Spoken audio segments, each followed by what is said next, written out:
I'm Real Genetic Demon, and this is What's on the Tape, Season 14, Volume 6. I actually did check the number this time round, so we are on Volume 6.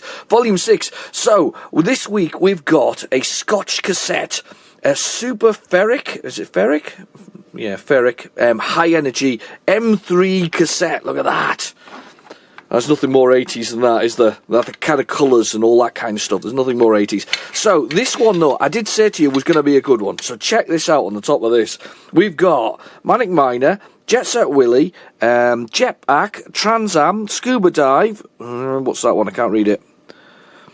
Something Else Good, Attic Attack, and Lunar Jetman. So, this is a hell of a tape, by the way. This is going to keep us well busy, this one today. So, this is going to be a long episode. But I had to show you as well the inside of this inlay. Look at this. These are the days. Look at this. You had tear-off parts, so you could tear them off. Actually, it does say in there what else there is. But you had tear-off bits, look, so that you could put down the inlay, down the outside of the tape, so into the bottom of there, you could put one of these, so you could say it was folk or dance. I love the genres we've got here. Jazz, variety, pop, classic and song. So basically you tear one of these off, zip them off there, stick them in the edge of the cassette so that you could see with the list of it straight away when you're looking on your shelf, but that you wanted some jazz. Yes, jazz, there we go. But here's the list, actually, I forgot that. So we've got Manic Miner, Jet Set Willy, Jetpack, Trans Am, Scuba Dive, Snooker, Astro Blaster, and Attic Attack. I did say this is a good one. Oh, and Lunar Jetman. I have no idea if there's anything on side 2. But either way, side 1 looks like an absolute epic as we go. So, without further ado, I'm going to get this, I'm going to put it straight, nice and straight, this into a tape drive.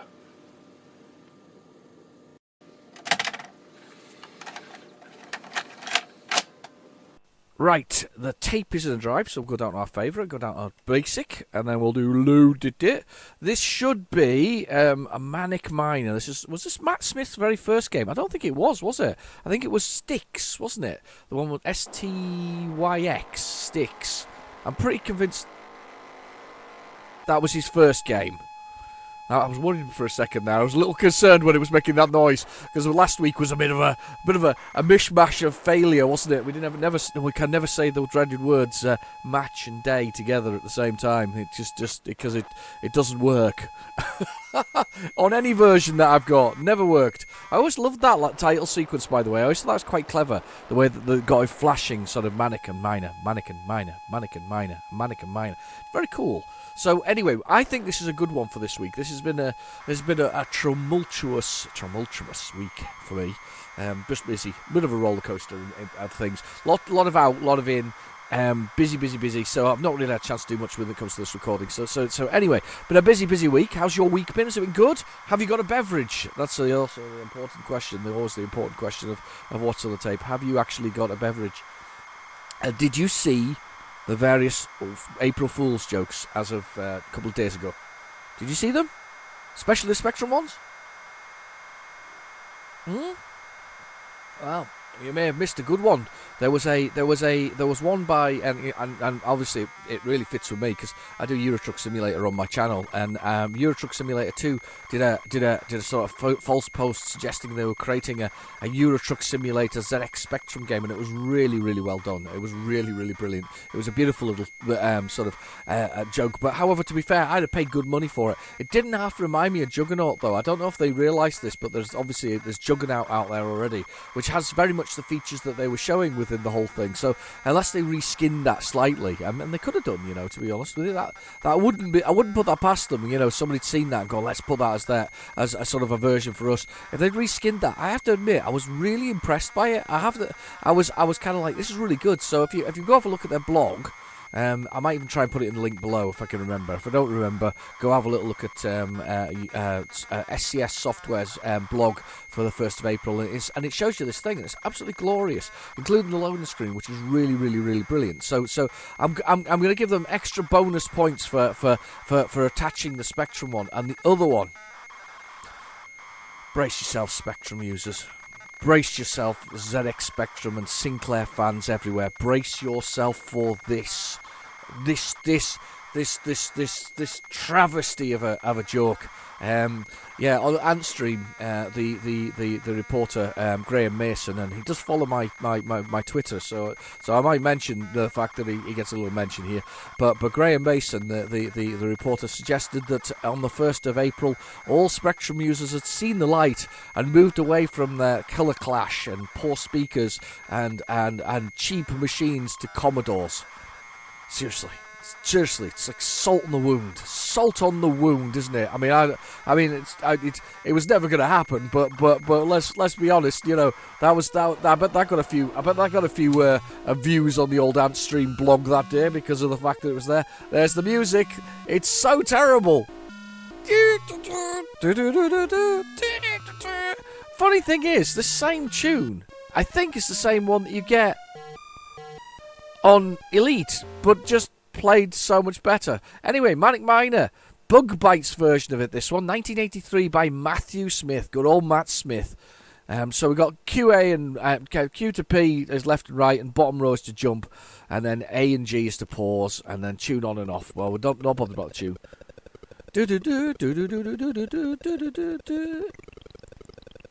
Is it If I'm a Rich Man? And then the other one's Hall, and the Jet Set Willie's Hall of the Mountain King, I believe, isn't it? Let's go for this one. Let's see if I can manage this. There we go. I'm sure I've seen a remake of this recently. I mean, there's lots of remakes of Jet Set Willie, but I'm pretty convinced there's another remake on Sugar. Another remake, that was bad.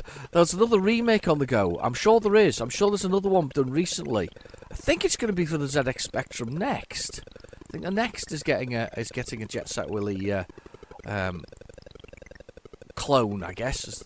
Oh no. My brain has come completely asleep here. I'm talking to you and I'm busily jumping over things. Let's see if we can actually finish level 1 without dying completely. Oh my god, it's like child's play. It should be realistically, but not to me. Not to me. I made my. What's wrong with me? Gotta go again. I have to go again. I'm gonna pass level 1. Seriously, that's just terrible.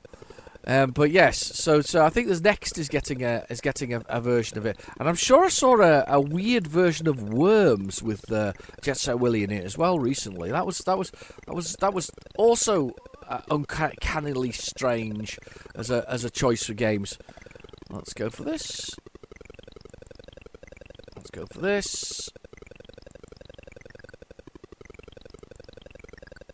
There we go. That's what I want to do. There we go. We've got the air obviously at the bottom there. That's a timer as well, so we've only got a certain amount of air. I'm assuming that I'm assuming Jet Set Willie here was doing something naughty, which is the reason why he's the only person in the mines. Possibly, I don't know. I have seen a few suggestions that Jet Set Willie might not be the nicest person in the world. I don't think he probably was. Well, sorry, Mr. Willie Miner, should I say. There's Willie Miner here. But I'm not sure he was, because obviously by Jet Set Willie he's got his fortune from this.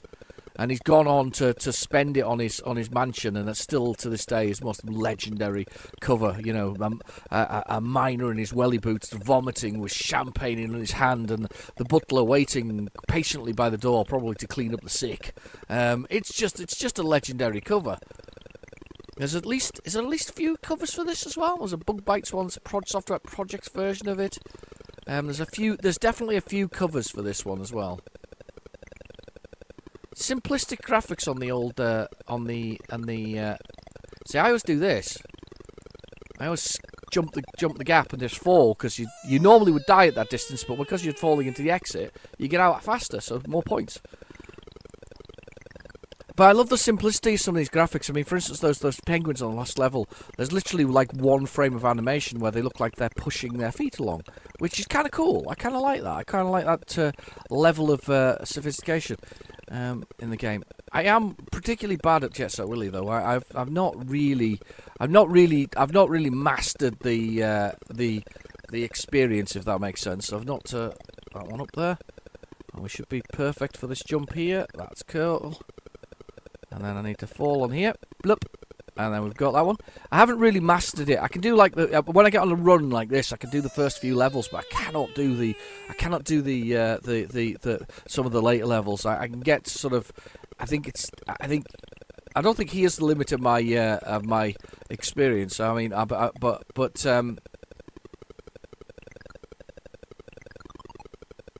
yeah, I think that's the way I'm meant to go.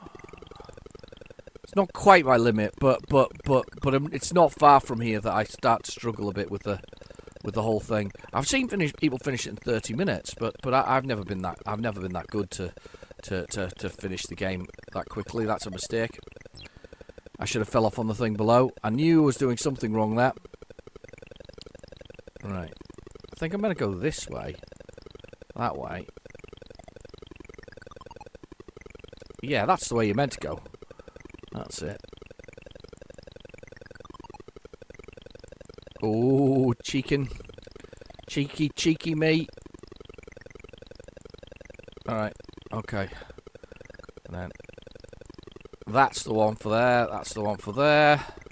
All about a bit of timing sometimes, these games. It's also about knowing when to stop moving. Sugar.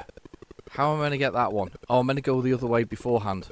Right. Stupid me. Right. I've forgotten. It's been a while. While since I got to this level, maybe. I think Eugene's lair is probably my level that I can get to. I'm not sure how far through it is. Is it 20 levels in Manic Miner? I think there's only 20 levels. Only 20 levels. Classic. I wonder how many people can actually finish it. Can you finish it? I've never been able to finish it. One of those games I feel like if I put the practice in, I could probably do it. That's not the way to go.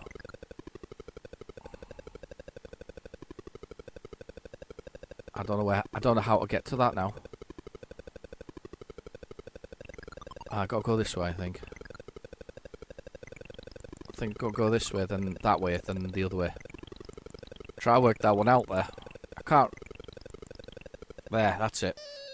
Yeah, you can't do that jump across there because your head bangs on the ceiling effectively. Here you go, Eugene's lair. This is usually the death of me because it requires a certain amount of finessing, and the moment you get the last item in Eugene's lair, he goes and blocks the exit, which is really annoying.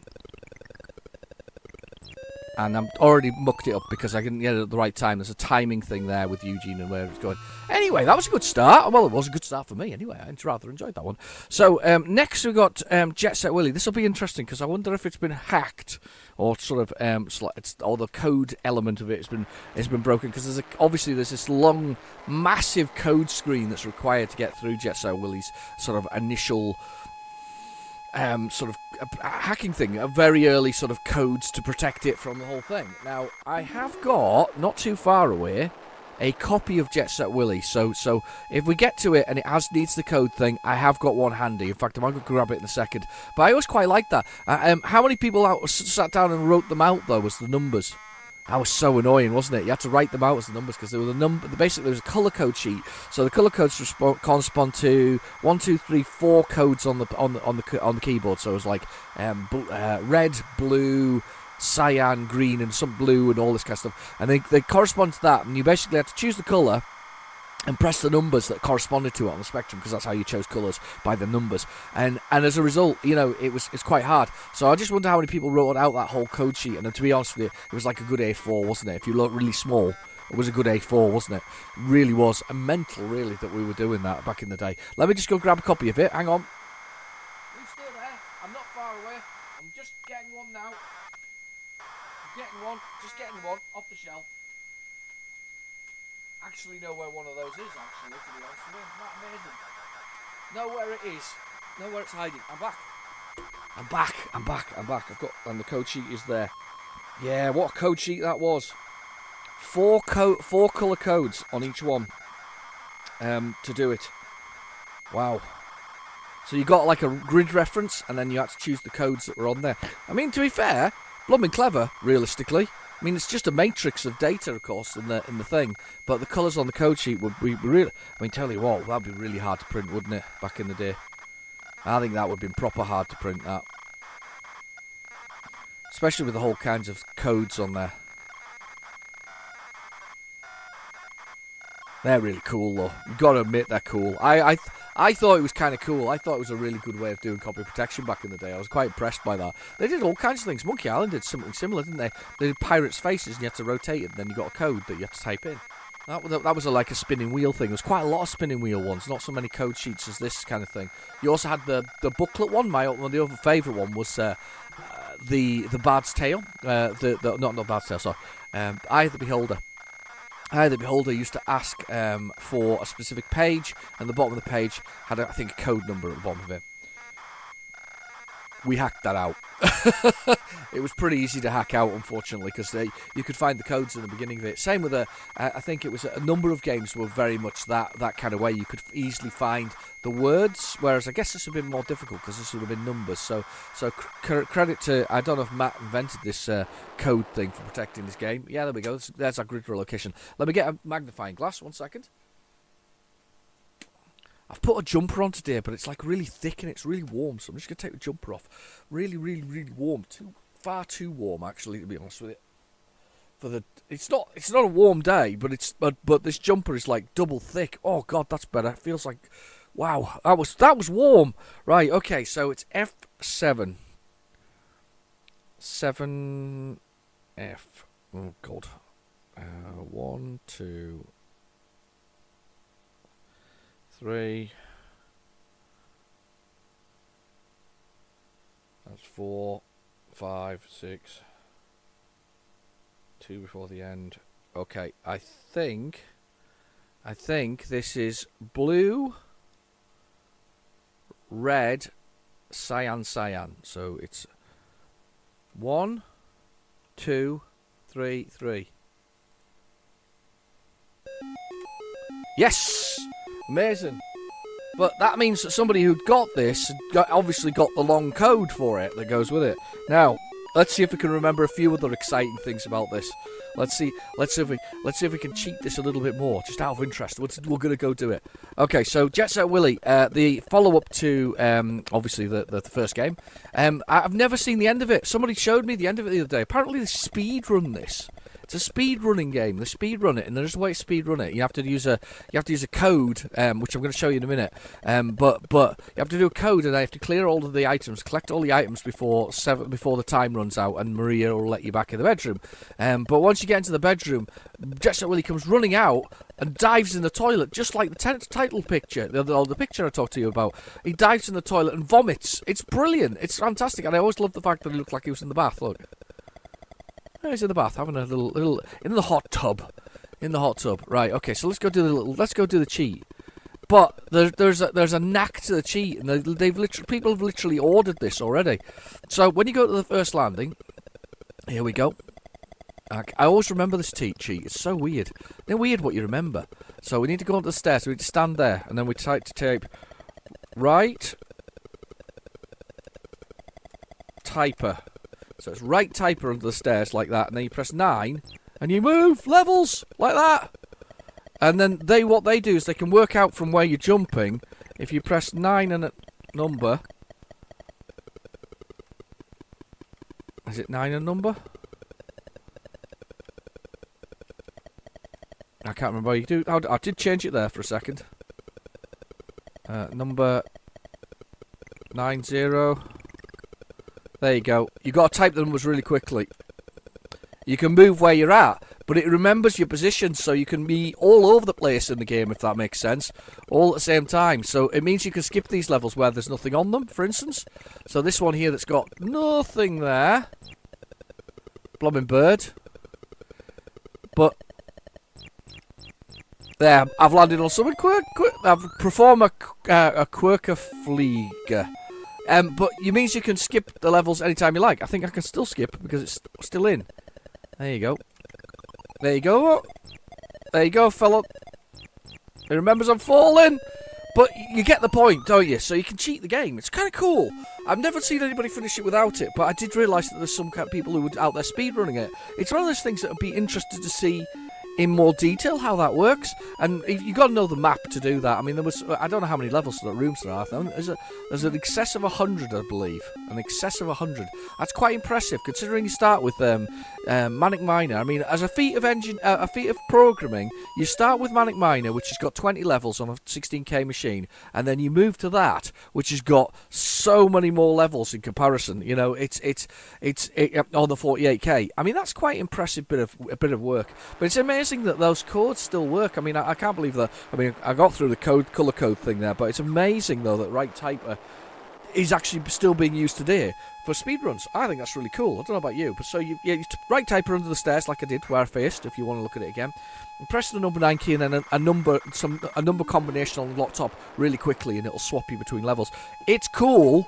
Because it's one of the early codes, and I just remember it. It's a bit like, is it the Mortal? I'm trying to think of other ones that I remember.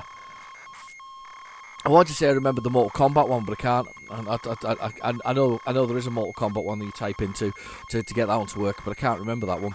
What codes can you remember? I mean, to be fair, somebody pointed it out the other week about Cybernoid. Was it Cybernoid 1 or 2? I think it was 2. Cybernoid 2 was on the What's on the Tape, and on the back of that thing it said Orgy, if you remember. It said Orgy.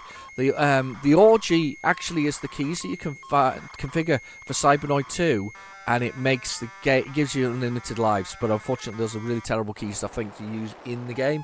But it does give you unlimited lives. So they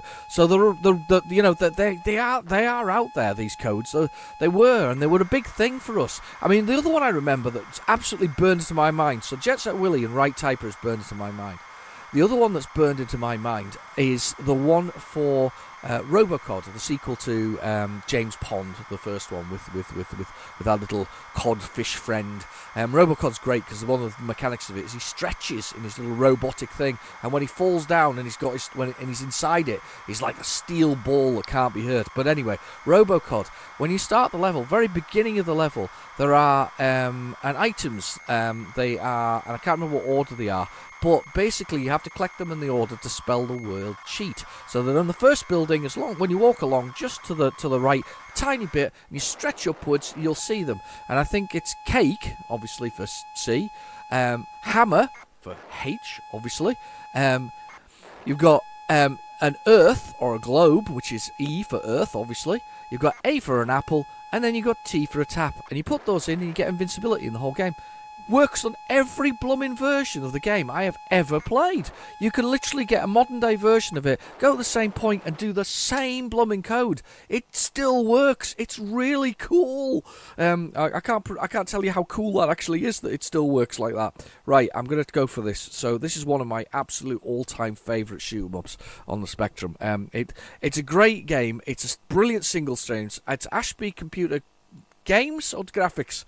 Somebody will tell me in the comments below that created this, and it's just, and this is Ultimate Play the Game. These guys went on to be Rare as we know them as today, so they still exist. They still exist. So this is our little man. Oh shit, gone away. All right, okay, I've got the wrong keys there. So our little man. And basically, he's stranded on an alien planet, which he is there. And I know there's a remixed version of this, but it's 48K version. And he's stranded on a little planet here. And basically, we had to put back together his ship because it's been broken into parts. There we go. That's a ship going back together. And then, magically, fuel starts dropping from the skies. I call this the meatball level, by the way, because the meteorites look like meatballs to me. But strangely, the things start dropping from the sky. Fuel starts dropping from the sky. I'm guessing it's part of the fact that it burst from the sky in the first place. I don't know. Well, I'm just assuming things. But anyway, the ship's been falling from orbit. Fuel pods falling from orbit. And you grab these fuel pods and you fill up the ship. And once you fill up the ship, you get to move from level to level, and it's a blooming classic. It's an amazing game. This is a game that there are other versions of it. I believe it does appear on the BBC. It's not the same game at all. It's totally different. I mean, the Spectrum completely owns this one. This is Spectrum territory without a doubt. I mean, in fact, to be fair, most things that they've been created by the Ashby Computer Graphics or Computer Games, most of the stuff they created, the Rare stuff, is just amazing on the Spectrum. It really is. They're some of the greatest games are there without a doubt. This is, and they're rightfully so that these guys still exist. I guess today, I doubt any of the original programmers do. I'd be interested to know what's left. They're probably management now. The original programmers, the guy who drew the nose cone on the spaceship is now a billionaire and comes to work and tells people how to draw nose cones on Banjo-Kazooie or whatever it is. I don't know what the name of their biggest sort of thing is, but anyway, so these are like fluff ball things. These appeared, I think, in Cookie originally. I was very lucky there, by the way. I like to get up on this top one. This is kind of the sneaky thing. One thing about the reloaded or remade version of this is that you can actually, there are the platforms move around, which probably makes it a much more difficult game, to be honest with you, with the platforms moving around. A single platform not moving around there allows you to do that. Now, I think it's every 4 levels you get... Where's the... Hang on, there's the fuel. Every 4 levels, you get the joy and the beauty of a new spaceship, and it just repeats endlessly as any good arcade game should. It just repeats. It's all about that high score. You know, you are the best by having the best high score. I mean, let's be honest. That's all we ever wanted back in the day. We didn't need achievements to tell us we were good. We just needed a damn good high score. You know, everything had a high score in it. So there was that was what told us we were good at a game. We had a great score. I got something or other as a kid, you know. So I'm going to walk this one in because then I can take off straight away. There we go. Fill it up, fly off, blast into space, and we're good to go. I do like this game. I do enjoy playing games like this. I think it's really, really, really fantastic. I think I shot through Jet Set Willy there. We had more on the Manic Miner than we did on Jet Set Willy, but I'll be brutally honest. We did cheat on Jet Set Willy, so you did see loads of levels, even if it didn't work properly. Whoa! I got hit by one of them. A nice big bubble. I'm bubbled. I got bubbled. Still got 2 lives left. We're okay. I don't know if you get extra lives in this at a certain point. Oh damn! I don't know how it got me there. I think I just missed him. Missed him with the firepower. Right. Okay. 1 life left. Let's see if we can get through to the next level. Not playing my best today. A bit like I was on Manic Miner earlier. Not playing the best. Honestly, I still rate this. I know they remade it as well for the Xbox Arcade, and I think did they remake it for the PlayStation 3? I'm not sure because I didn't have a PlayStation 3. I missed that one. I missed that generation of console. I was an Xbox person at that point in time, but I don't know if they did remake it for that one, but it did also. There was a rare replay, wasn't there, as well? It appeared on that, I think. The rare replay included our mighty jetpack game. Sugar. Oh, that was so lucky.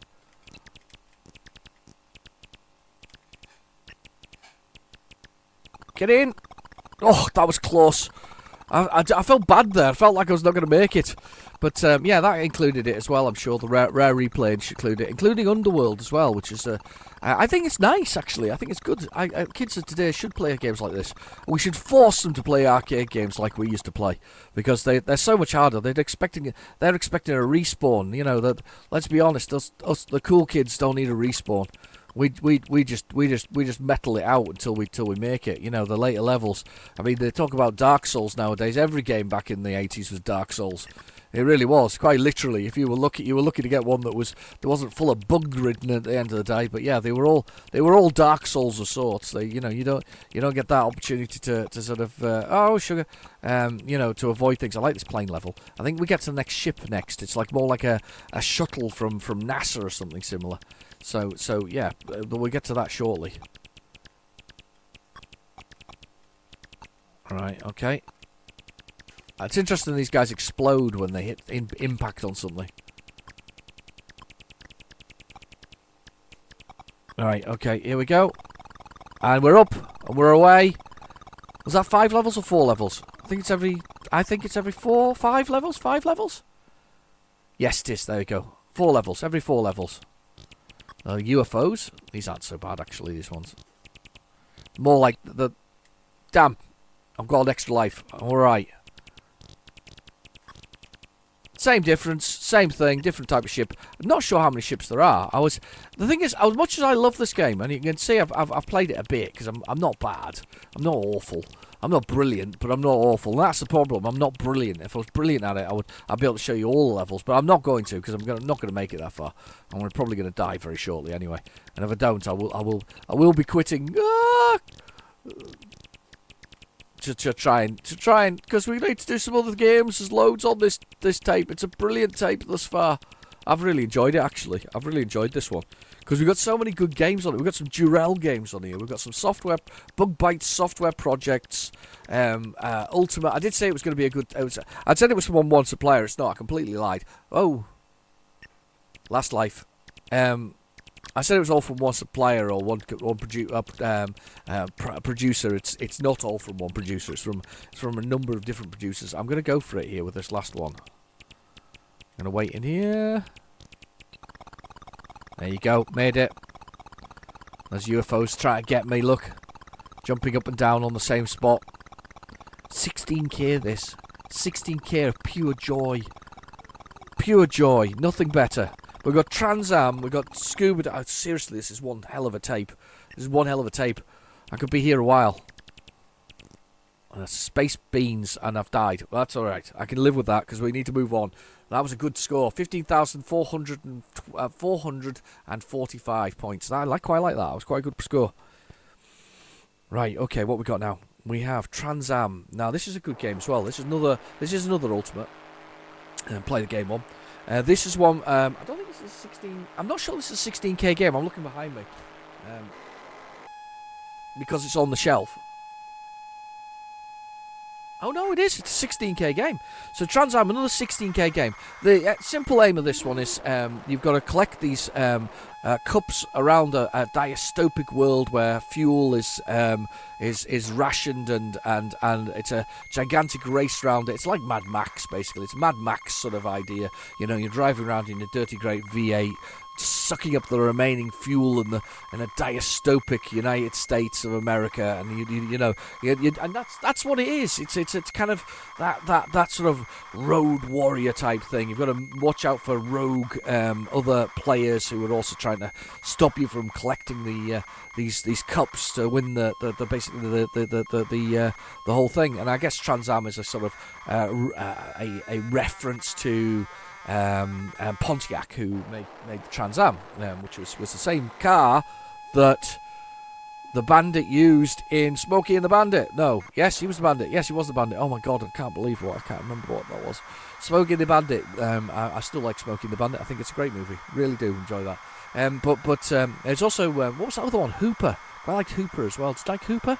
Thing is, they were all the time. You gotta kind of switch your brain off and just enjoy the stories of them and not worry too much about how they may look a little bit nowadays, because they were made at that time. You can't stop that. If you went back in time and told them they couldn't do that, it would probably, I don't know, they'd laugh in your face. But to be fair, that it's a difficult one, isn't it? It's yeah, they're all a bit of the time. But yeah, it's Hooper and main one obviously Smoking the Bandit with Pontiac Trans Am. I really want one of those, by the way. They do make them. They make a little bums. That one didn't work. That's a shame. We almost got away with that one. Hang on. I'm going to grab a copy off the shelf. You stay there. Hang on. Right, let's grab a copy off the shelf. I always loved the cassettes that these guys did as well. They're just beautiful. Just nicely printed with the sort of the sort of, I don't know, black, nicely done sort of ones. I always like the covers. I always like those the things for those cassettes. They're really quite good. Let's load this one. Fingers crossed. Beautiful picture of the car sort of shooting across the desert. I actually think the loading screen is probably better than the screen for the screenshot for the game itself. I think I'm going to hold to that statement. I think I'm going to say yes, it was probably better than that one. So, right, I've got this tape here. The other one. That doesn't look as solid as the other one. We're barely into this tape, though. I'll tell you now, we're barely into this tape. We've got so much to do today. So many games, so many things to play. We're barely there. I'm glad I've got a cup of coffee with me. I'm going to sup with the coffee. It's still warm, thankfully. It's not frozen solid. Oh, coffee is good. I love coffee. As you know, so I do. I really love coffee. I mean, I say it every episode, but I genuinely like coffee. There's something about coffee. You can't really beat coffee. I think I was a coffee drinker from a very young age. I think from sort of 8 or 9 years old, I got into coffee as a kid.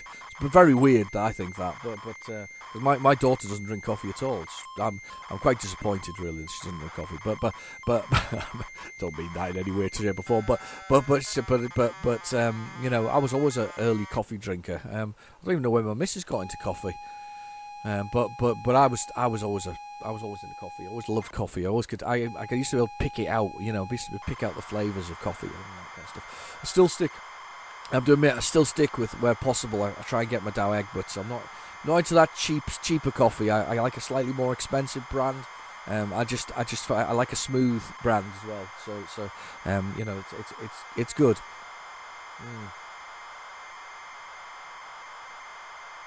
Oh, it's nice. I like coffee. I do like coffee a lot. I've just realised I'm looking at the shelf while I'm drinking my coffee and sort of bending my head, craning my head sort of to the side. I do realise that, by the way, I'm looking over here. I'm going, when did I buy Dishonored for the Xbox? I'm literally saying that to myself right now. When did I buy Dishonored for the Xbox Xbox One? I haven't touched the shelf with the Xbox One and PlayStation 4 games in absolutely forever. I feel quite bad about it, but the thing is that what's put me off them is literally they're a ticking time bomb. Anything prior to sort of, you know, anything sort of, if you stop at the 360 and the PlayStation 3 range, and even the PlayStation 3 is a bit of a question mark about whether it's a ticking time bomb or not, especially with the internal battery requiring some connection to a server.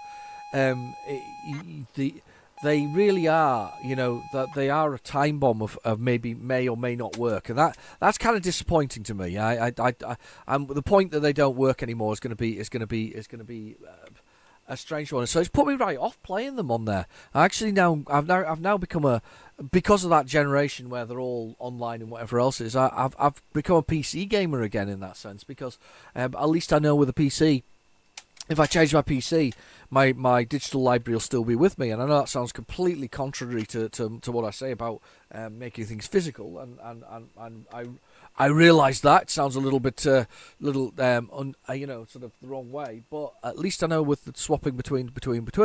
If I want to collect, I do collect PC from physical PC games, because I want to kind of support the people who have made them. So I actually do have a few that I've bought recently, but I know for a fact they're way out of date. But I bought them because I wanted to do that. It's just with consoles though, they've got a finite lifespan. A PC does, but you're moving it with you. So I kind of don't mind that. But whereas everything else, you know, why would I collect console games for Xbox One or a PlayStation 4 or 5 or an Xbox Series X when you know fine well that they've got a finite length of time? And obviously Microsoft's glommed onto this with its Game Pass, and of course poor old Sony is having to follow suit as well. So it's it's a scenario. Anyway, so what we're doing is we're trying to find cups, and they're usually around cities. So if you look across, there's a picture of the United States, and there's a little flashing red white dot in there. Hopefully it'll come through on the video. That is basically the petrol stations that you need, and you can see my petrol is slowly emptying. And then, theoretically, that's a cup. There we go, got one cup. I think there's 10 cups to collect. And they're round the cities, so I'm going to go up this way. Now I can actually go faster than the computer cars, which is interesting. But when I put my turbo on like that, otherwise they catch me, and they get fuel there. There's computer cars. So we're looking for these cups basically in all over the United States. So we're going over what is effectively the desert land of the United States now. So we are here. We're in Seattle now. There's computer cars everywhere behind me. Let's go down the coast, the west coast. Sorry, west coast is the best. I'm out of fuel. We get some from San Francisco. There we go. Oh no, it! I've already done 4,000 miles. Look at that. Amazing. Is this another? That's Wichita. Wichita. What a great name.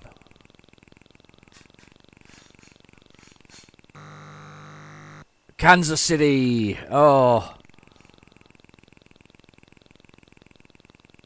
Oh, my missus is shouting, "There's no place like home." Is that where Dorothy was from?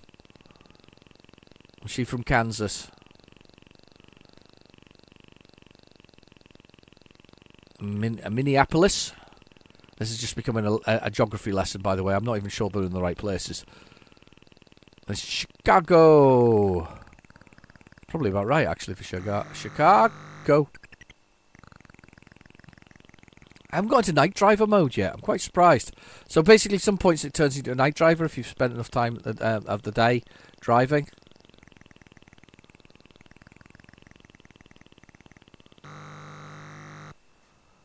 Nah, game over. Yeah, it's not a bad game. It's quite a fun game. Quite like that one. Scuba dive, hopefully next. Assuming it loads. Let's hope that we get scuba dive working. So scuba dive is a Jarell game. Hopefully. No, that's part of the other one. That's part of the Trans Am game. We'll not worry about that. There's two. And there should be scuba dive, hopefully, shortly. It's Trans Am still. We're just counting down, look. 3, 2, 1. Blast off! What a good tape this is, though. You'd be delighted with this one if you'd picked it up. It's got such a good set of games on there. I think, to be fair, though, I'd have probably been concentrating. I wouldn't. You see, I probably wouldn't have had the codes for Jet Set Willy. And it's spelt Willy with an E. It's got Willy E with a Willy Y. Willy Y. Anyway, that's a totally different show. You've not come for that. Totally different show. Not happening. Right, scuba dive. Jarell game. Jarell still exists as well. There's a company that still exists, funnily enough. So we've got. I don't think Software Projects or Bug-Byte exist. I think they probably got bought up by somebody. But Jarell still exists. I think they still make computerized hardware, but I don't think they're the big company they were back in the day when they did Turbo Esprit. I mean, seriously, Turbo Esprit is an absolute stonker of a game. It really is. I mean, that's one of that. I mean, literally, the people who made Grand Theft Auto were inspired by Turbo Esprit. You can't really beat that, can you? I mean, basically, open world city where you have to trace down drug dealers. I mean, seriously, brilliant. So the police side of it, and then obviously Grand Theft Auto is the other way around. You're kind of the bad guy chasing around the city, doing whatever the hell you want. Realistically, that was so much fun. By the way, Grand Theft Auto top-down version. This is not when you got to GTA 3. When GTA 3 in its own right is groundbreaking, and I'll admit that even if I don't particularly like it, I think it's brilliant. But I'm not a big fan of it. I'm not really a big fan of most of the things that Rockstar's done. In fact, I've only got one version of Grand Theft Auto 5, and to be fair, I haven't exactly played it to destruction. I've played it a wee bit, and it was on the Xbox 360, so it tells you how old it was. So it's like the way back version of it. If it had come free with Epic, which I think it did a while ago, I probably would have got it for the PC. Would I have played it? Probably not. I probably just added it to the library and left it there for one day when I might decide that I might like to try and play it. I mean, they're storytelling, they're silly, they're whatever else it is. I mean, number 4's a bit weird, though. I always thought that Nico thing was a bit weird in 4, if you haven't played 4. In 4, you had to make sure that you kept your friends happy. It was the weirdest thing ever. So you'd have to go bowling with them and stuff like that and play stupid side grindy mini games, which is just really annoying. I mean, when I played through, and the only one I've really finished, and even then I haven't really finished, Red Dead Redemption on 360. When I finished Red Dead Redemption, and you can't really finish it, it just goes on to play on again. I'm trying not to spoil anything for you, but when I finished that, all I did to finish that was just basically I hit the story missions and just kept doing the main storylines. I ignored all the side quest stuff, because if I'd done the side quest stuff, I'd have never got around to finishing the actual game and seeing the end. So that's all I did, just the main storyline. Forget all the rest of it, or anything where I required some extra resources, and that was it. Just stay well away from the actual thing. And I tried the same with Grand Theft Auto 4, and I tried the same with 5, and I just couldn't quite get. I don't know. There were very long points between checkpoints as well. That was really annoying. And I know that sounds like a very modern day gamer to say it, I mean, hardcore and all that, as I discussed earlier, but it was extremely long points between it, and it was just very annoying because there was such long sort of I don't know, checkpoints. And all I wanted to do was blooming finish the game, and it was just so annoying. I got to one game, and I can't remember who I was in. I think it was GTA 5. I had to follow this guy, and the thing is, you had to follow him a specific distance, not too close, not too far, and that's not bad. That's not very good. No, let's not misbehave now. Let's see let's get the old PlayZX at it. That's the easy answer for this one. Scuba dive. Scuba dive's a definite loader, isn't it? It's definitely going to happen. But yeah, you have to stay a certain distance away from this particular character, and you spend your time sort of trying to, I don't know, staying out of the way and all this kind of stuff. And I just got bored and ended up walking up to them, and because it was such a long trek following this bloody person through the streets, so annoying. I just honestly, it's not that I've got no patience, but I don't mind the storyline. But sometimes, my God, it's about pace, isn't it? And the pacing was crap. I mean, it really was. I mean, it built no level of suspense for me. It really didn't. It built nothing for me personally in the whole thing. It's nothing at all. So, and because it didn't, he says, looking down at his phone to find scuba dive. Scuba dive. Boom. Right. So, yeah, it built nothing for me, that. Absolutely nothing. And there's a pacing thing. I'm still a believer in the linear adventure. There are some beautiful linear adventures out there that are worth enjoying. I replayed through Firewatch. Firewatch takes about... If you're rushing, you can probably do it in about 2 hours. If you're taking your time and having a little look and enjoying the developers' backgrounds and works that they've done and all the other bits and pieces, it probably takes about 3 hours. And I played through Firewatch for a second time. It's just a linear story. I knew the story was going to happen, but for me it was like watching a movie that I enjoy, with a bit of interaction. There were subtle things I hadn't seen the second time around that were there. Little subtle things, like when you watch a movie again, you go, oh wow, that little subtle thing, that little addition to the whole thing. Yeah, it's that kind of stuff. We basically, had those sort of little additions to the whole thing that were quite nice and quite enjoyable. It's things you didn't really notice first time round. So yeah, I have to admit, Firewatch was a game that I really enjoyed playing a second time round. I have played many a linear game again, and that was just one I can think of recently, where I've played it again because I enjoyed the story, and I enjoyed playing through it. I also enjoyed the game mechanics, and I did enjoy the game mechanics in Firewatch. It seems a simple first-person perspective walking sim. I do love a good walking sim. I'm a bit of a sucker for them. I can enjoy a nice walking sim, if I'm absolutely honest with you, as long as there's a good story with it. And the one that I want to go back to, I haven't played, is Everybody's Gone to Rapture.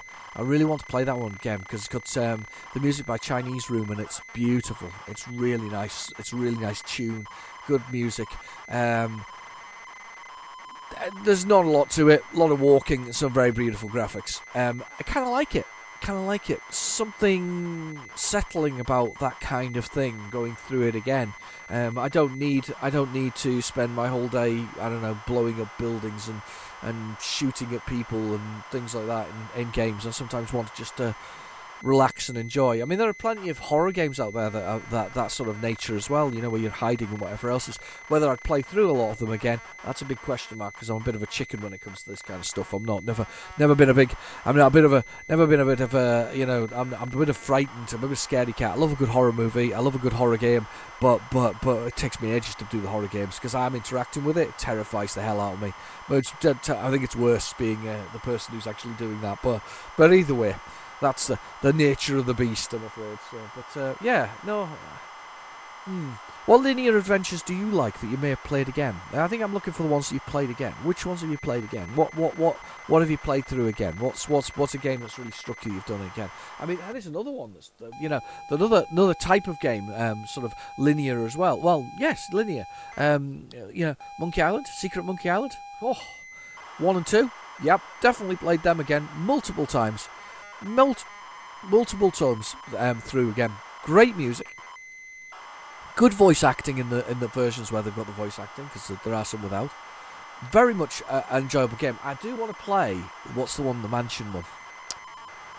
I want to say Invasion of the Tentacle or whatever it is. Something like that. There's a tentacle one, isn't there? That was quite a good one, though, because that had time in it. It was like time paradoxes and all kinds of stuff. Really good. I'm told that Thimbleweed's worth playing as well. I'm told that's a game worth playing. Right, skill level 1. I've got to find the keys now.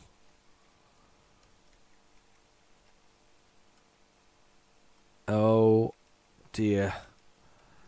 I should have pressed K for keyboard, shouldn't I? Oh, no, there we are.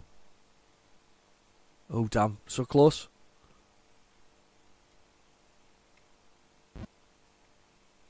Okay, space is jump in the water. Alright, I've gone. So basically, our little swimmer here, he has to how do we slow down, though? Dot slow down, right, okay. So this little man here has got his oxygen, depth, and whatever else is, and he's basically hunting treasures. Come on, open. But I've dropped it because I've smashed it at the bottom of the water. And I've gone pop because I've hit something. Oh, swim. I was really crap last time I played this as well, but I quite like it because it's a good swimming sort of dungeon adventure, isn't it? Not dungeon, a diving adventure. It's different than the norm. We don't do a lot of swimming games, even though there's loads of sea around us and things like that around the world. Sugar, got hit by that. That would have let me dive further down, by the way. I think I pressed K for keyboard. Okay, there we go. That way. Accelerate, decelerate. That'll do. That's slightly better. Let's do it. Right, let's swim this way. So basically, you've got pearls from oysters.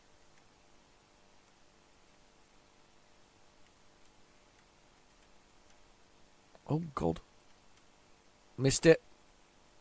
So you can do that, and then further down you've got huge clams with them as well.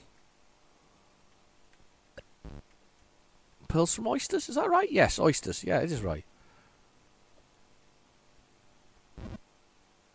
Yep, that was going to happen every time. There's a bit of a problem there with what I would call crash detection, realistically.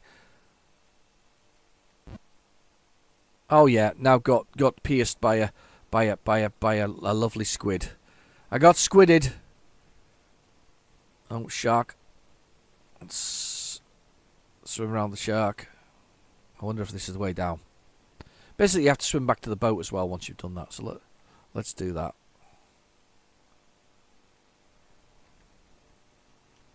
Alright. Swim down here. I'm going. Hang on. I'm going down a bit further.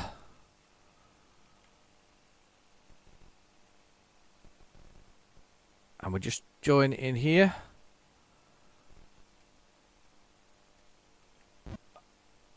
Right. Oh dear. Right. Okay. I'm gonna have to pause for a second, and I'll be back to you in a second. I've just had a phone call that I need to take, so I'll get that and I'll talk to you shortly. All right. Hang on a sec. Okay, so I'm back. So I just thought I'd leave that on for a second because it's just a scuba dive thing. It's quite cool.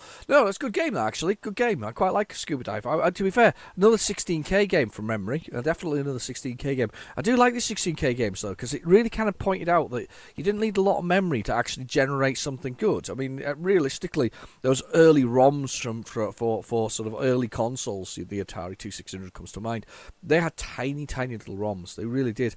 And even if you got the Game Boy in 1989, I think it was, they first came out, that had tiny little ROMs as well. That sort of, most of the stuff was stored on the chip. There was very little memory involved in it. It was just tiny little things, small amounts of memory, and just managing to do so much with it and make it look so good at the end of the day. Anyway, this should be snooker. I'm not sure which snooker this will be, though, considering all. Oh, it's the Vision version of it.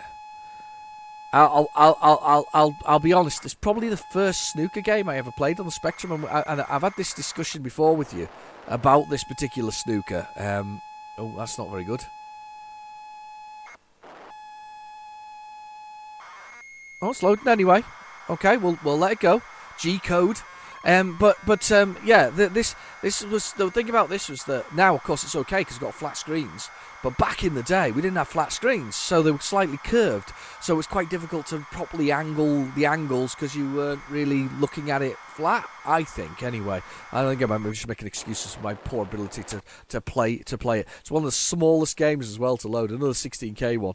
Number 1, play with 15 balls. Yes, please. Player 1. All right, it's all cursor keys. This, so it's like that. Place the ball within the semicircle. Right, okay.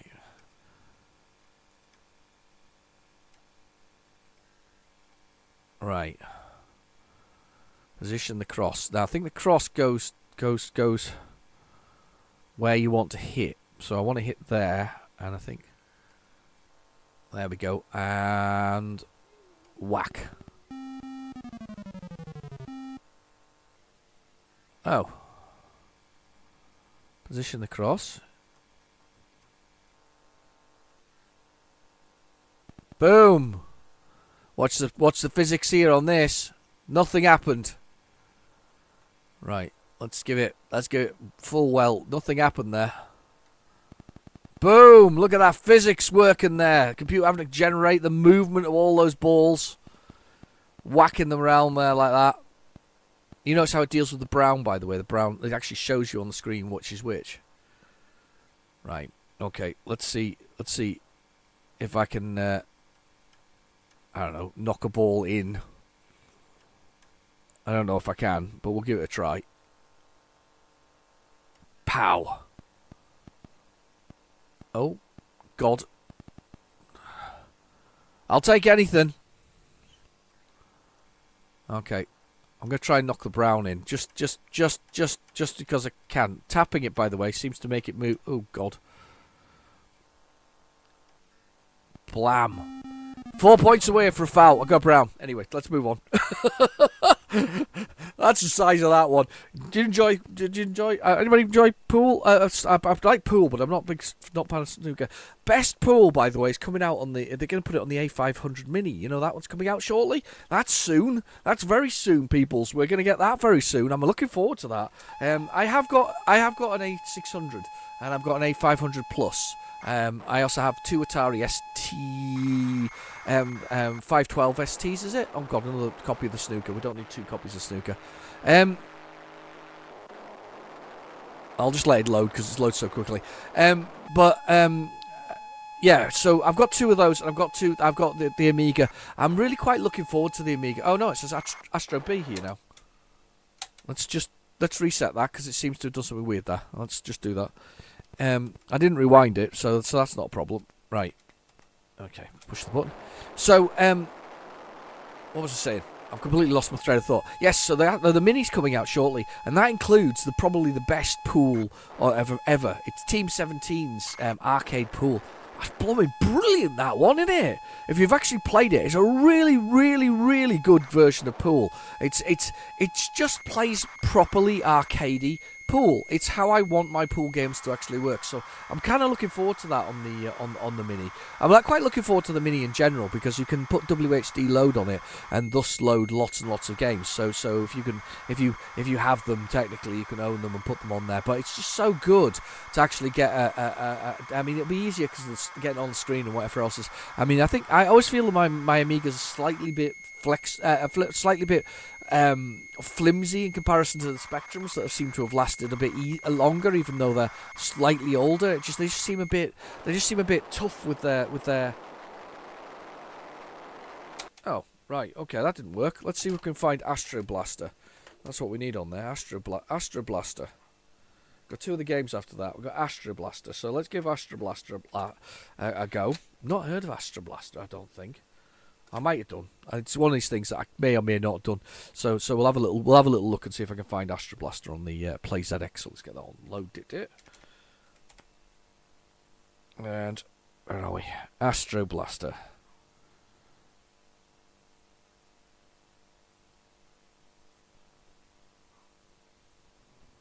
Astro Blaster. Oh, tiny little game. It's a Quicksilver game by the looks of things. It's literally one of the smallest loads I've ever seen for a game. So let's just try and see if this thing will work.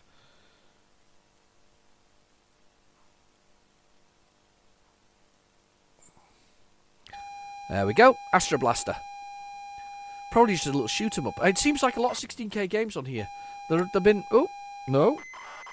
No, that must be the remake. There is a version 2, which is slightly longer. Let's go with the version 2. Stop that one. Maybe it's the version 2. Quicksilver loader, yeah, that kind of makes sense. So originally they would be load code, but as time has gone on, they basically realised that people weren't capable of pushing about 3 buttons on the screen. It's true, you know, a few buttons on the screen. So we get this Astro Blaster version 2 that I'm loading. So this is obviously the one with the loading screen, which adds about 30 seconds to the load time, which makes it about a minute and a half, rather than being the 50 seconds it originally was, which is fine. There's no problem with that. I don't mind that at all. 1984, I think. Yeah, that's a 4. The Game Lords of Britain. I love that. The Game Lords of Britain. That's the title screen. I mean, that's seriously. That's hardcore, isn't it? That's the kind of the people they were. We were Game Lords of Britain. Quicksilver. I wonder what happened to Quicksilver. Do you think they still make zombie games? Because what's that name of that company that does zombie games? Is that Quicksilver? Might be, you know. I wonder if they're the same people. And by zombie games, I mean, is it Dying Light? Is it called? Or Dead Light? Dying Light? Dead Island? And all that kind of stuff? Dead Island? Is that the same company? Possibly? I definitely think they're Quicksilver, but not silver spelled like that.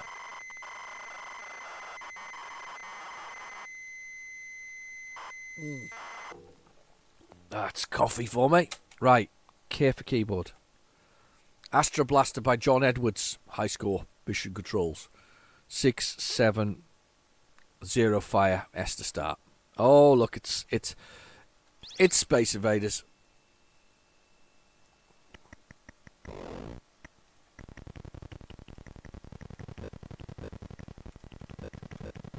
I was playing Gallagher 88 this week for the Arcade Challenge. It's probably a similar part to this, sort of difficulty-wise. There we go. Come on, get some. At least you got more firepower with this one. That's actually not bad, actually, as a shooter. Do you know something? I'm pleasantly surprised by this one. It's very, very... It works really well. Plays well.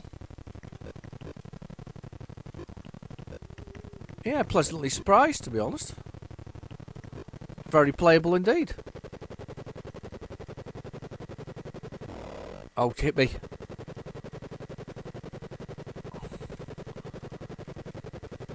Oh, God.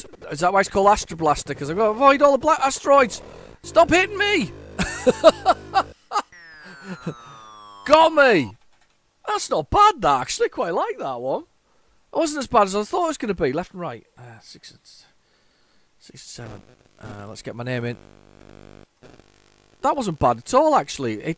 It looked like it was going to be harder than it was. It actually was quite an easy... Well, it was quite not a bad little shooter. I mean, I say it's not easy, but it wasn't a bad little one for what it was. Right, okay, let's get this next one in. We've got Lunar Jetman, probably the hardest game known to man.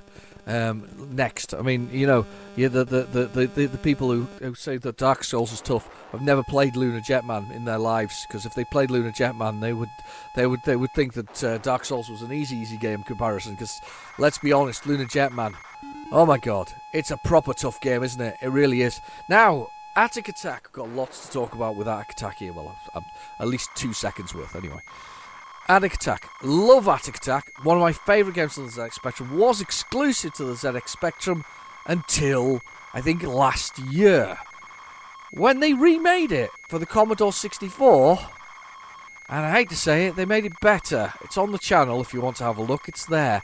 Same with the Amstrad CPC. No, it didn't make it better, should I say. They made it... They revamped it. They rejigged it slightly. They made it really, really pretty and whatever else. And the Spectrum version is still fantastic, but this was ours. This was ours as Spectrum users. We owned Attic Attack. All the other machines could look on in awe at this marvel of a sort of adventure game where you're locked in a mansion and you have to find this key to escape. They all look along in sort of in awe at our fantastic game, and then they made them for them. I know it took years and years and years, probably 27, 28 years. But the point is they remade them, they made them. But they're worth looking at. Commodore 64 version is really, really good.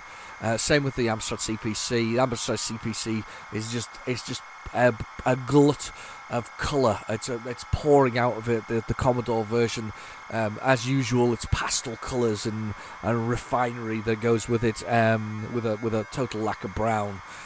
For a change, they are good versions of it, and it really it upsets me as a Spectrum user that we've kind of lost one of the legendary games of Spectrum time to those other consoles. But at the same time, I think it's nice that they get to enjoy that for the first time as well. I think that's really nice that they can enjoy it for themselves, because this is a great game. This is a fantastic game. This is a sensible, interesting, clever game. A game that if you were good enough, you could finish it under about 10 minutes in the original thing. And I used to be able to do it, and I can't do it now.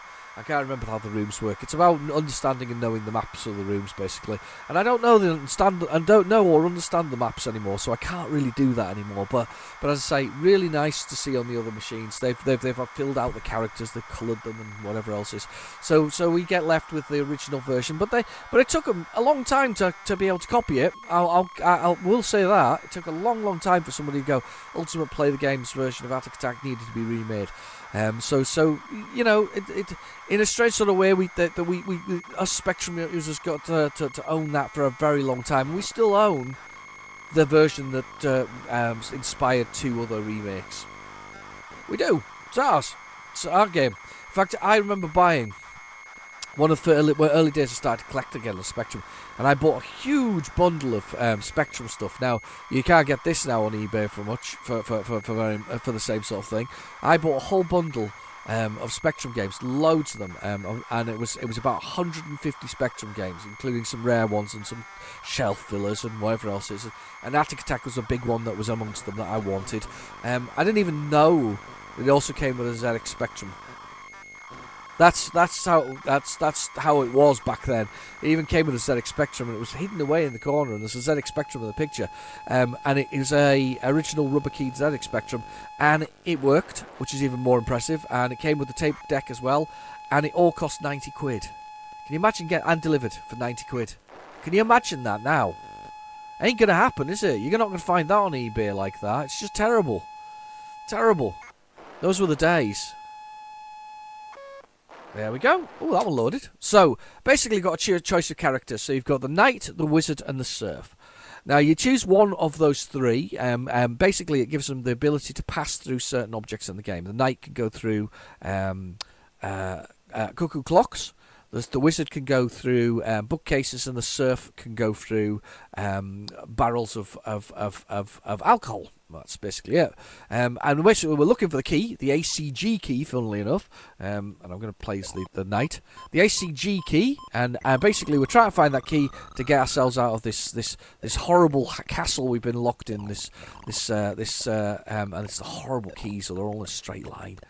Got to admit they're horrible for that. But the ACG key to get you through there. Now there's food along the way, as you can see. Creatures spawn, doors shut and lock by themselves as they go along.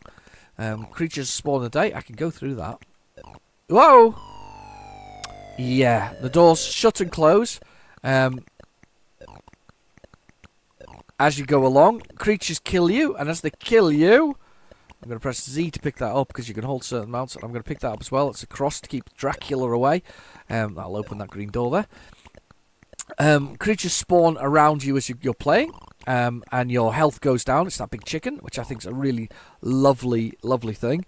I'm going to go grab this. I'll press the button to pause it. He's going to come after me now. Now that I've done that. Gets upset. But I need those keys to open some doors. Notice this thing says ACG, which is back to the beginning of the castle. As your health goes down, you can replenish it by eating things, which is always a good thing. And I'm throwing my axe permanently, by the way. It's the only way to really deal with it. I don't want that. I do want that health, because I'm running short of health. Your health goes down slowly over time anyway. And more slowly as you go over stuff. Got a red key. I'll open that door. Once you've opened the doors, by the way, they're permanently open, which is really useful to know. I just think that's a whip. I don't know about you. Is that a whip there? Yeah, with this thing here. I think it's a whip. I'm not sure who you're whipping with it, but I always thought it was a whip. Opening a lot of doors here, importantly.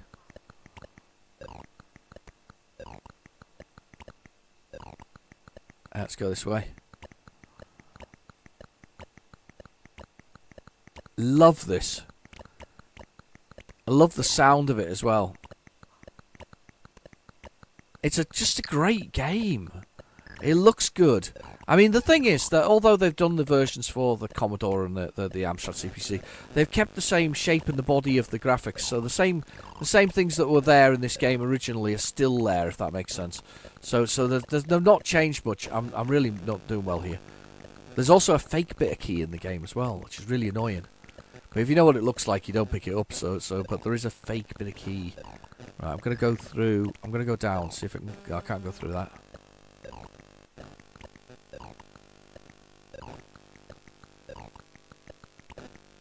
I should be going upstairs, really. Next one down, I think. Not doing very well here. 2.5 minutes into the game and I've not found it. Found anything. Need to find a bit of key. Let's have a little look. I used to spend hours on this as a kid. Never mapped it though. Just memorised it, if that makes sense. I used to memorise the rooms and where I was going. So we're going down to the basement. See if we can find Dracula. Right downstairs. He's almost always hiding around here somewhere. There's the devil. I thought the cross scared him. No, it's not a cross, is it? It's something else that scares him. Probably whips. I'm a bit of a fan of whips. Now, the first time you play the game, the key and all the other bits of things are in the same locations. So all the parts of the key are in the same locations. The second time you play it, it randomises it. So once you've died, that's it. You're stuck. You won't be able to find exactly where those keys were that were originally there. There's part of the key. There we go. We've got first part of a key.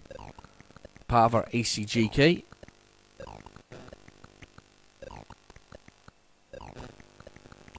Alright, I'm going to go back that way, past him. And I'm going to go upstairs and dump this ACG key part upstairs. So go back this way. Unplonk the key. In the first room. I think there's a location you have to drop it.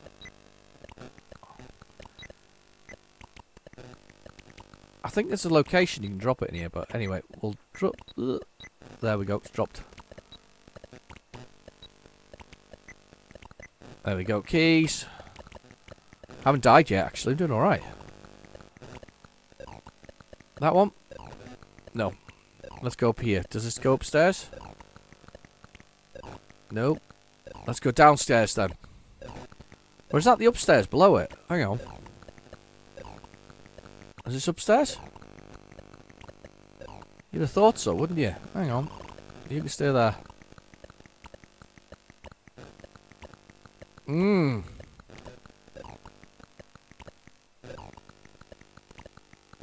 Quite enjoying this one. Sorry, I've forgotten you're there. Are you still there? I hope you are. I haven't gone away. I'm quite enjoying this one.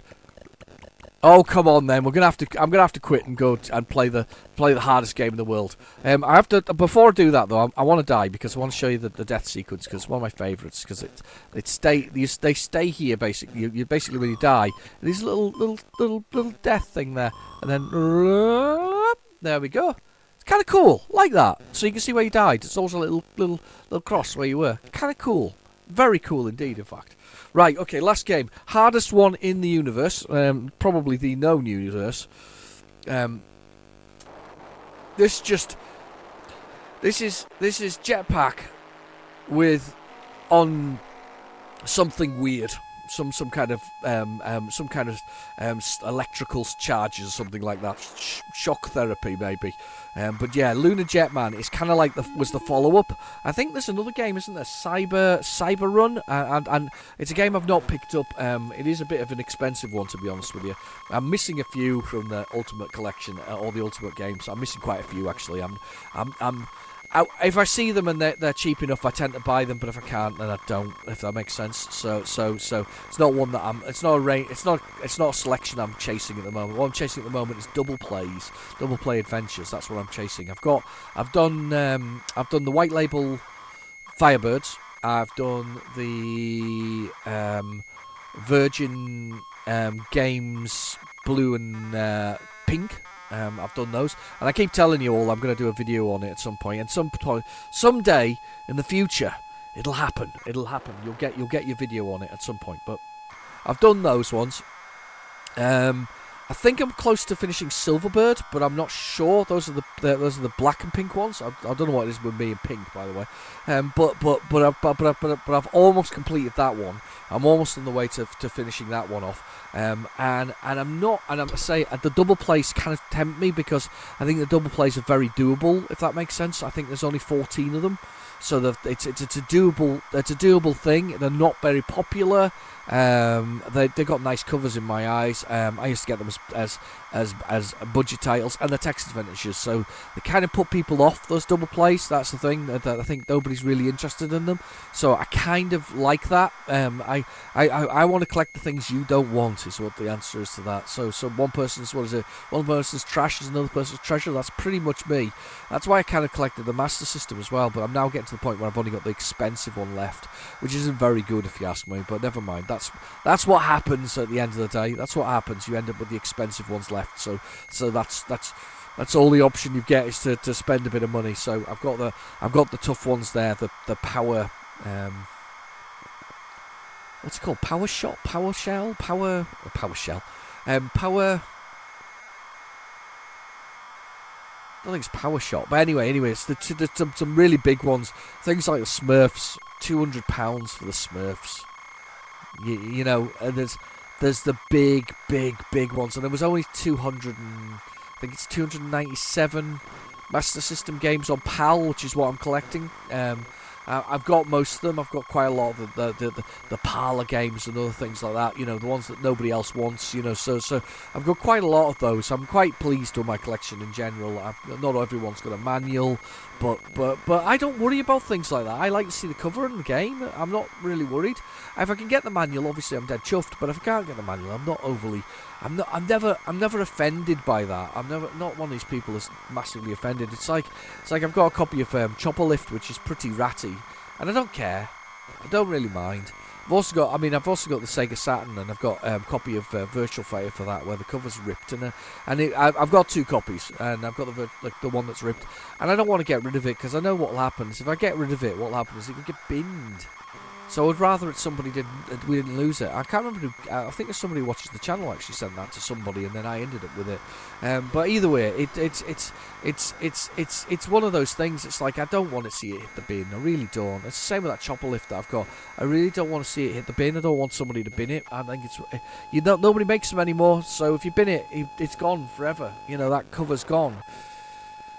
I kind of half understand the getting the covers reproduced and put in again into them. I kind of half understand that if you've not got a decent cover, but at the same time I know a lot of people are offended by that idea. But me, I'm not overly worried. I don't want to pay the full price for it, of course, with the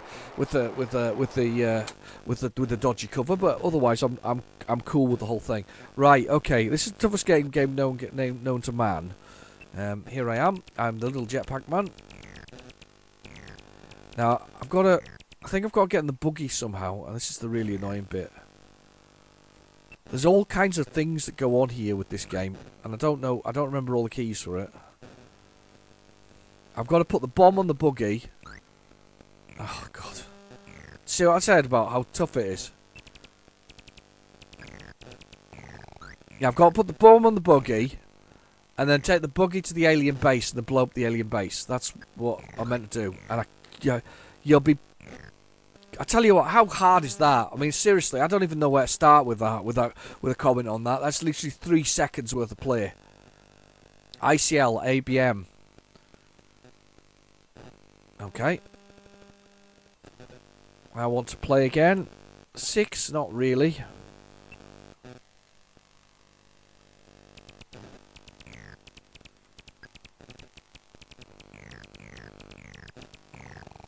It's on the vehicle now. Now I need to get on the. Now I need to get in the vehicle. I don't know how I do that. Oh no, it's repairing it now. I'm repairing. I don't know how I get in the vehicle. I've got to repair the road for it. Oh, sugar. See what I mean? This is just ridiculous. It's just too hard.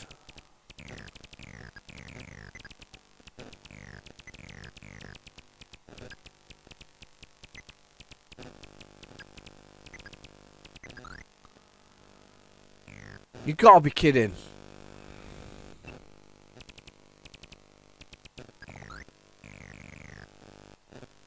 You are kidding. I honestly, that's it. I've had enough. That's the end of that one. Anyway, well, next week, what we're going to do, we'll see. I'm looking at the tape now, actually. Oh my god. There's loads of space left on it. This is scary. Let's just have a little check while we're at it, see if we get anything else. You never know, we gotta get some ghosts on here quickly. You know, the ghosts from the past, we do like them. There is loads of space on this tape.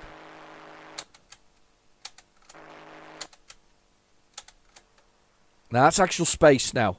That's it playing with nothing there. There's nothing recorded there. I don't know if there's anything else on the other side.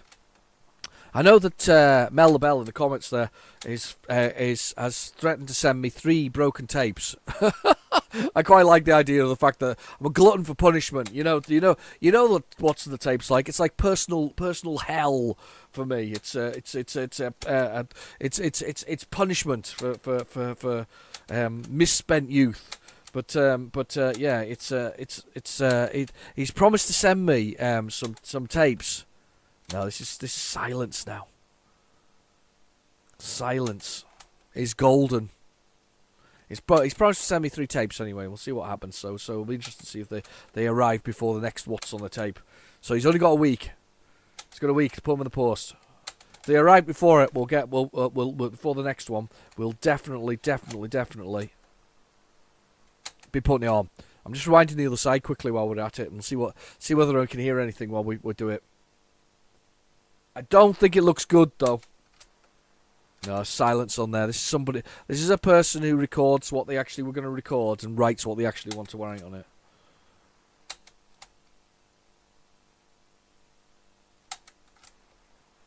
Okay. Okay. Okay.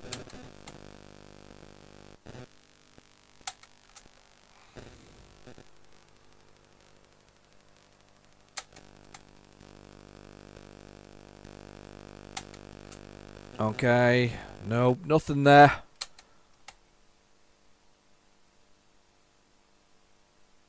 Right back to the beginning.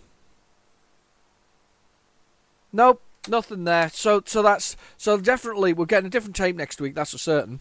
And that was a good one actually. I enjoyed that one a lot. That was a selection of great games. Apart from props to Lunar Jetman, which is a great game, but at the same time, extremely hard. Why did they make it so hard? Anyway, but Lunar Jetman makes Dark Souls look like child's play. Anyway, I've been your host, Real Genetic Demon. Thank you for watching. Please feel free to like and subscribe, and I'll catch you in the next video. Bye bye now.